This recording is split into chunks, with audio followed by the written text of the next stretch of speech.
Well, attention all gun enthusiasts, take a look at this. It looks like a typical gun, but it's unlike anything you have ever seen before. How? Well, what you are looking at is the world's first 3D printed metal gun. The company Solid Concepts is behind the gun, and it says the gun has already fired off over 50 rounds without problems. The gun is made of 30 parts. It uses laser sintering processes to make parts of powdered metal. Crazy, huh? Well, 3D printing is opening up a world of possibilities for creating everything from tools to pizza to guns. And that is the topic of today's Tech Report. So let's get to it with Kent Firestone, Vice President of Additive Manufacturing and Solid Concepts. Kent, tell us about your gun.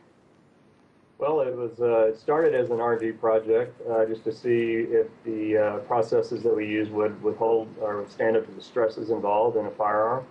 And once it was completed and successfully tested, we decided to use it as a way to promote the technology.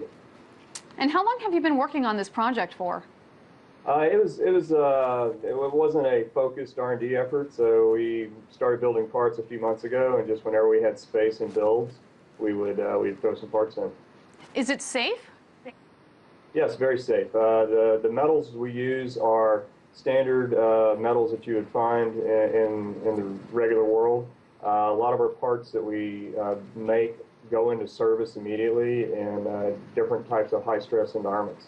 Very interesting. Now, when can we expect to see them out on the market, or is that something that your company is going for at this point?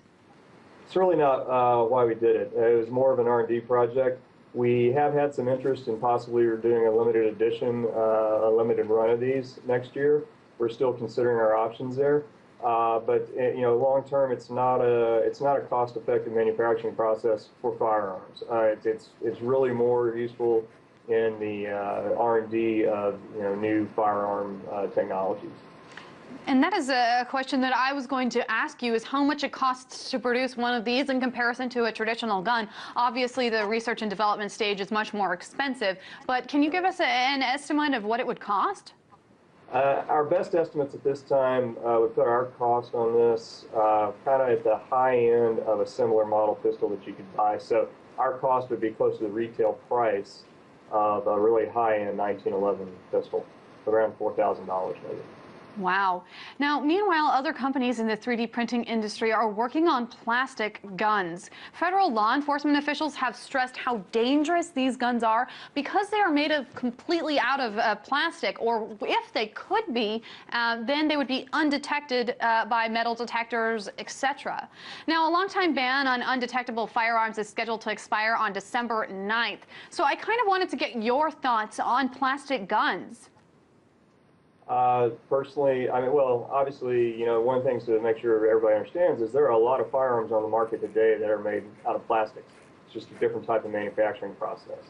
But in terms of 3D printed guns, 3D printed plastic guns, it definitely shows some of the capabilities, but obviously the durability just isn't there. Now, and so I personally wouldn't want to have one. One of the major criticisms of these types of printed guns, be it metal or plastic or otherwise, is that they can help criminals skirt around gun laws and possibly even print their own. Should we expect to see, in your opinion, some type of regulation for 3D firearms?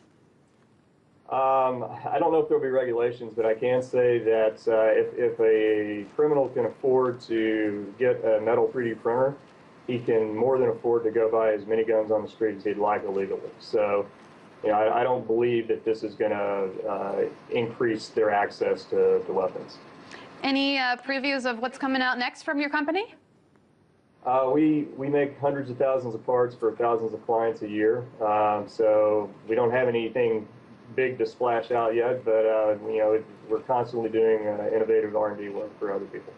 Thank you so much for joining me, Ken Firestone, Vice President of Additive Manufacturing and Solid Concepts. Thank you, Megan.